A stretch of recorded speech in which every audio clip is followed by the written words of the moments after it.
దేవుడి ఏర్పాటు చేయబడిన పరిశుద్ధ లేఖన పాఠ్యభాగము నూతన నిబంధన గ్రంథము నుండి మత్తయి రాసిన సువార్త 25వ అధ్యాయము 31 నుంచి 35 వచనముల వరకు దేవుని వాక్యము చదువుకుందాము. మనిషి కుమారుడు ఆయనతో కూడా సమస్త దూతలు వచ్చినప్పుడు ఆయన తన మహిమ గల సింహాసనం మీద ఆసీనుడై ఉండడు. అప్పుడు సమస్త జనములు ఆయన ఎదుట పోగు చేయబడుతుంది. గొల్లవారు మేకల్లో నుండి గొర్రెలను వేరుపరిచినట్లు ఆయన వారిని వేరుపరిచి తన కుడివైపున గొర్రెలను ఎడమవైపున మేకలను నిలవబెట్టెను.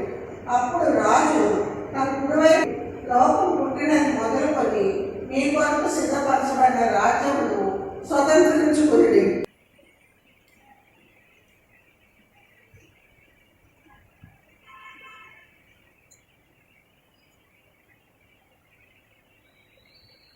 ప్రార్థన చేసుకుందాం.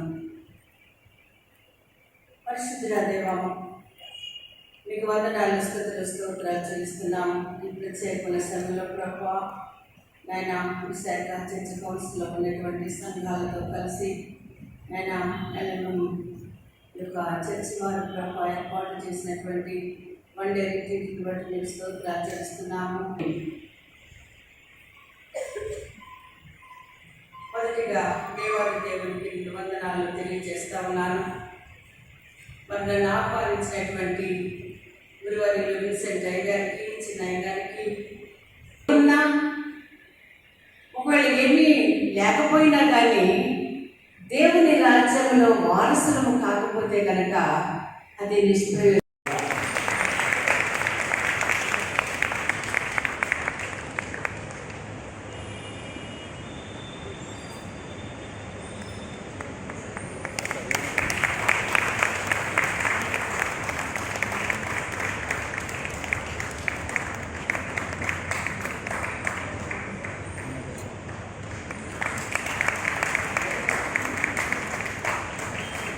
Small token.